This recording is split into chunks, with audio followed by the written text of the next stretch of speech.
Mhm. Mesdames et messieurs, merci encore une fois d'être venus au plateau de Aminata.com. Ce soir, nous recevons M. Boubacar Diallo. Il est le président du Parti pour la paix et le développement. C'est un parti politique guinéen. Il est de passage ici à New York. Bonsoir, M. Diallo. Bonsoir, M. Baldé. Voilà, je suis très heureux de vous avoir au plateau d'Aminata.com. Merci d'avoir accepté cette invitation.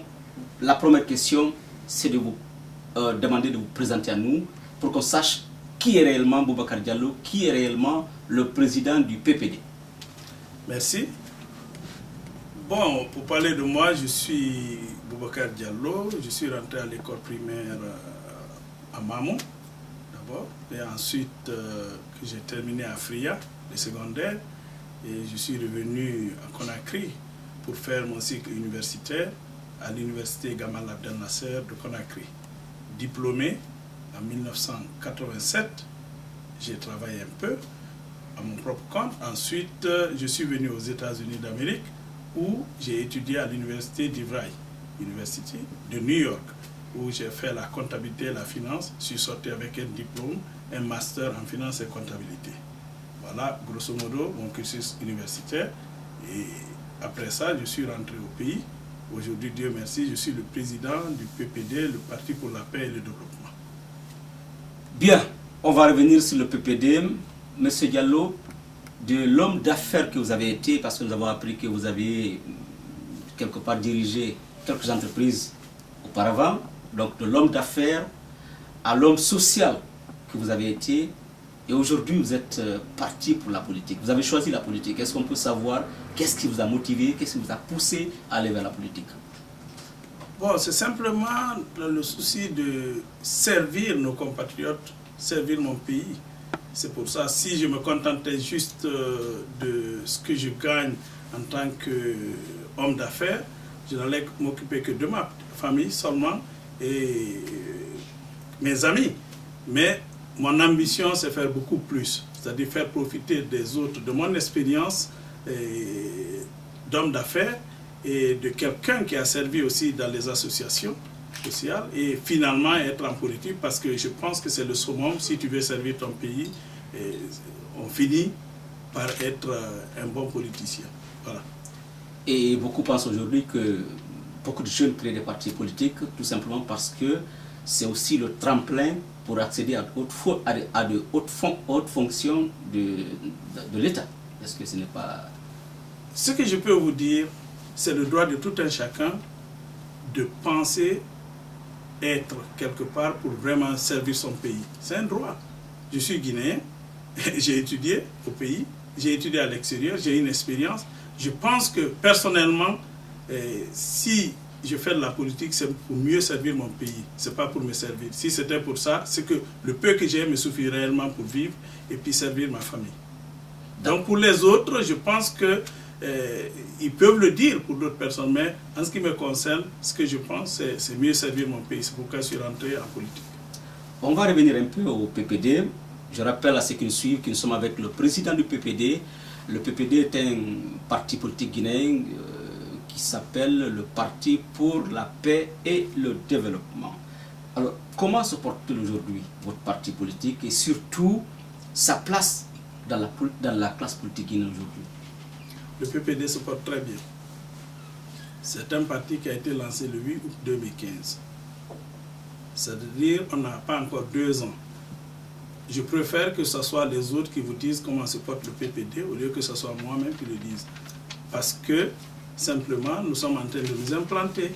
Et aujourd'hui, il faut reconnaître quand même que nous avons 29 fédérations. Quand je dis 29 fédérations, cela ne veut pas dire que nous sommes dans toutes les fédérations, dans toutes les préfectures où nous nous trouvons, nous sommes dans tous les quartiers. Non, mais nous sommes en train de nous implanter dans les quartiers. Mais au moins, on a des bureaux fédéraux dans 29 préfectures. 29 préfectures, 29 fédérations.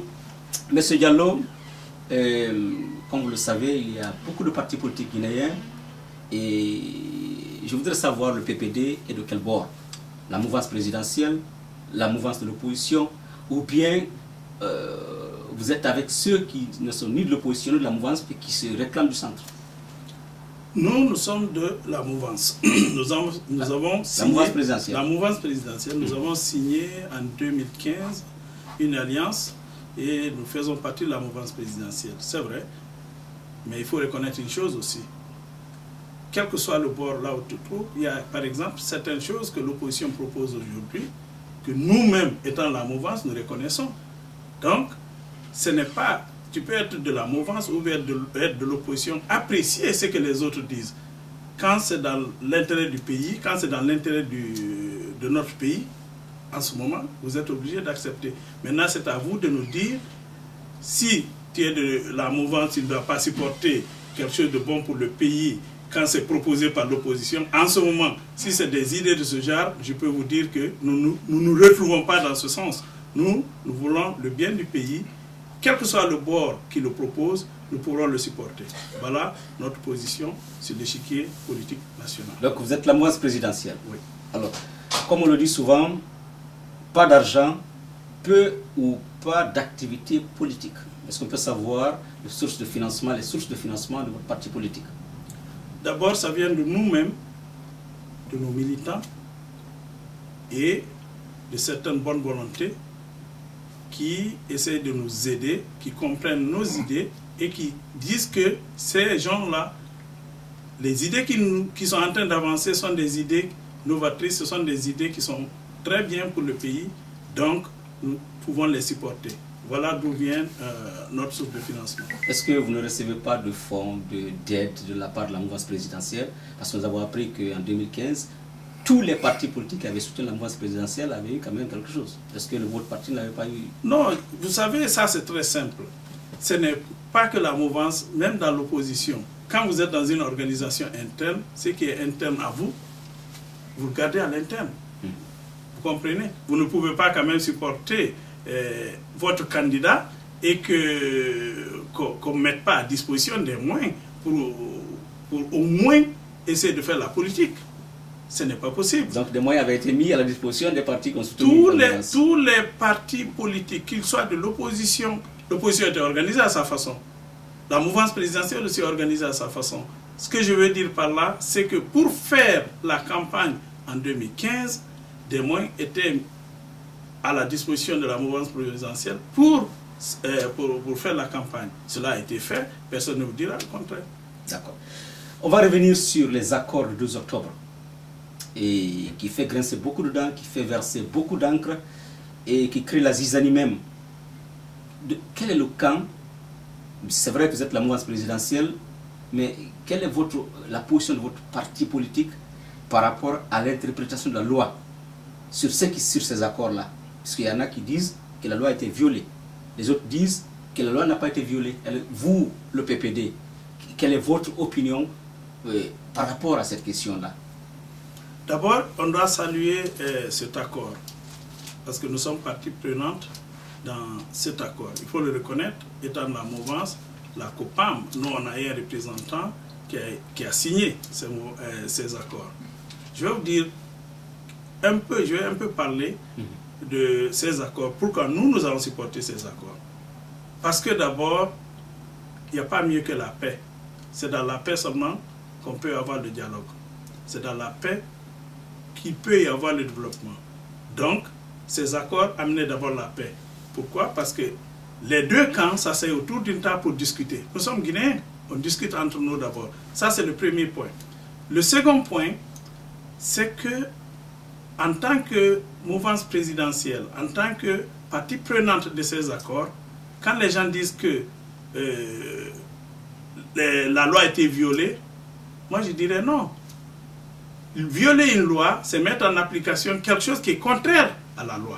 Rien n'a été mis en application. Ce sont des propositions qui ont été faites. Tant que la loi n'a pas été violée, c'est-à-dire qu'on n'a pas mis en application ce qui a été proposé, ça veut dire que ce n'est pas violé.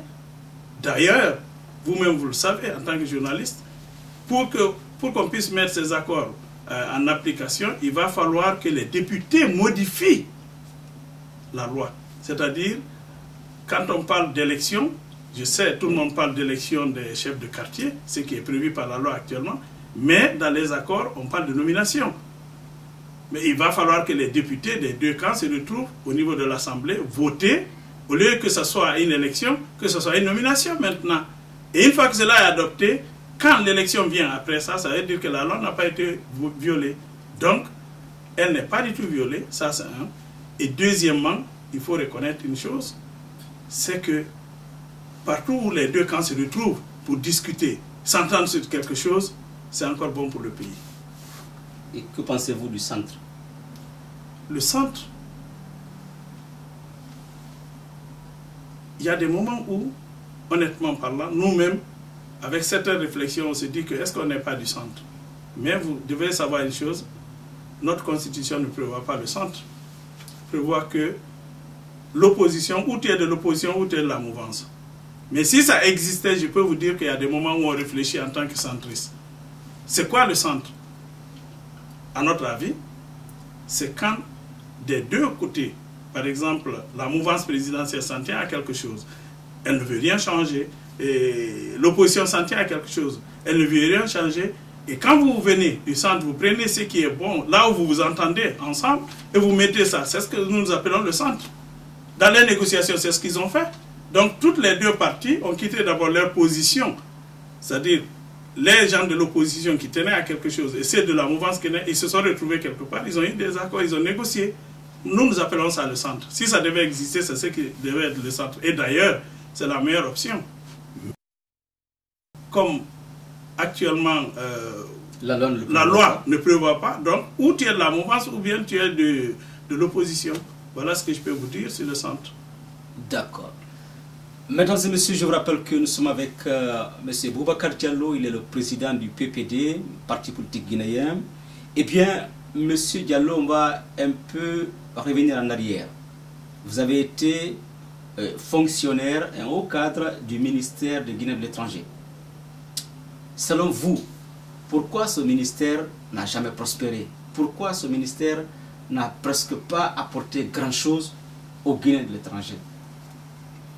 Bon, je peux vous dire une chose, hein. Je ne suis pas d'accord sur cette appréciation que vous vous donnez en disant que le ministère délégué aux Guinéens de l'étranger n'a pas prospéré, ça n'a rien donné aux Guinéens. Je suis pas d'accord. Ça n'a pas donné grand-chose par rapport à ce qu'on s'attendait. D'accord. Voilà. Je vais vous dire une chose.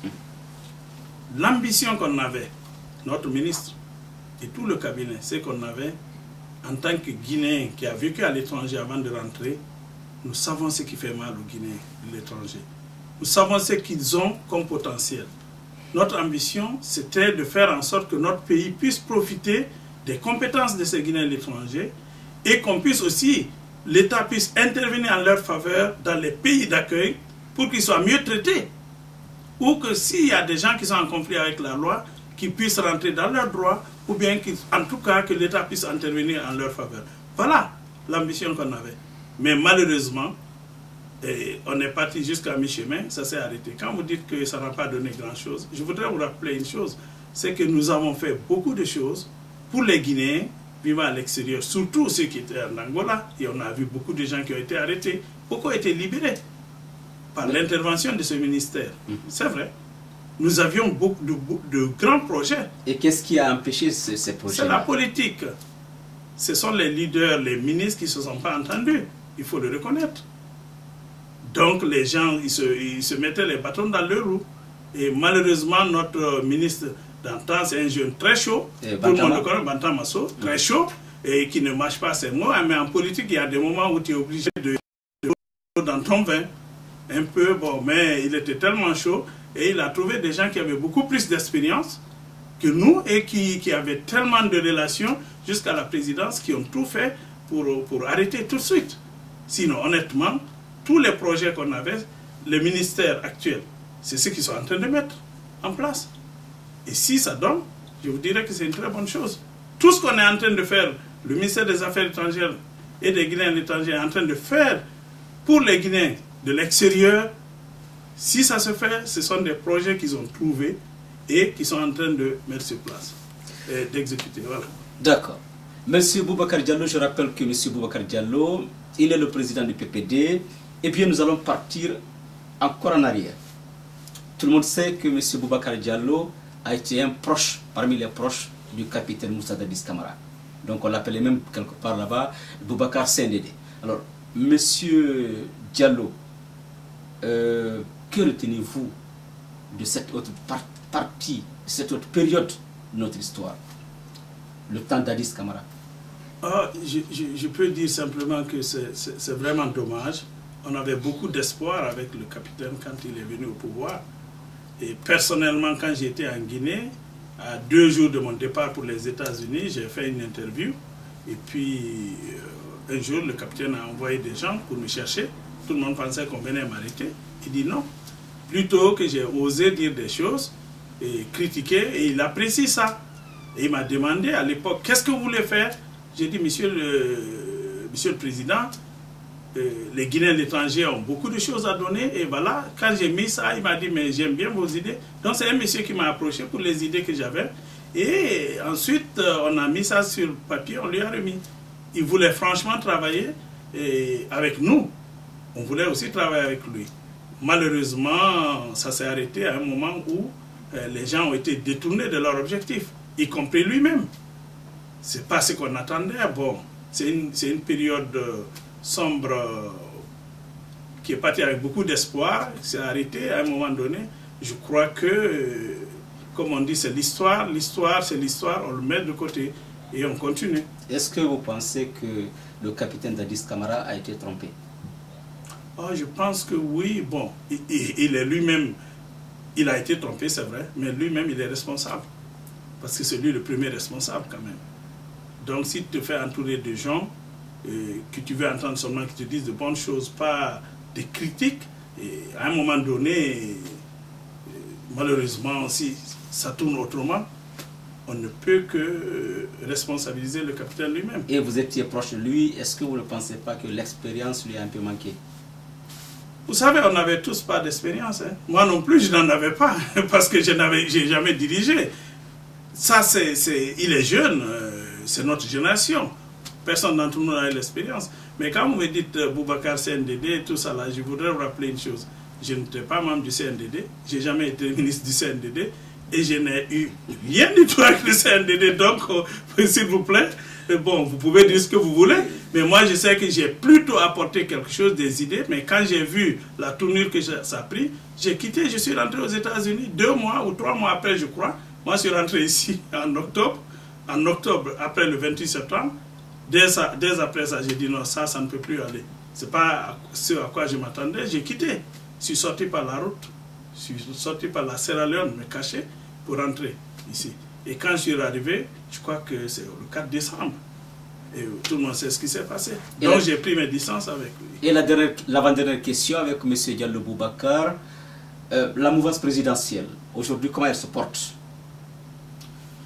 Franchement parlant, je vais vous dire, je suis en dehors du pays il y a un moment quand même, il y a presque bientôt 1 mois, et je ne suis pas tout à fait avec eux, mais je peux vous dire qu'elle se porte bien, et comme les autres aussi, comme l'opposition aussi, parce qu'on voit déjà que ce qu'on a laissé, ils essaient d'appliquer malgré qu'il y a des couacs, et puis on rappelle à l'ordre.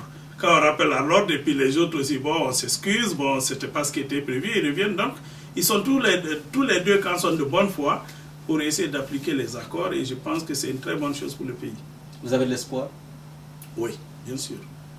Il y a une seule chose que je peux vous dire, il faut toujours avoir de l'espoir. Toujours. Le désespoir, c'est ce qui conduit nos fils, nos enfants à l'étranger, qui vont mourir, parce qu'ils n'ont plus d'espoir au pays. Mais l'espoir, on doit nourrir l'espoir. Que vous ayez quelque chose, ayez toujours foi en Dieu, ayez de l'espoir que demain sera meilleur par rapport à aujourd'hui. Mesdames et messieurs, nous sommes avec M. Boubacar Diallo, le président du PPD. Eh bien, vous l'avez entendu, votre mot de la fin.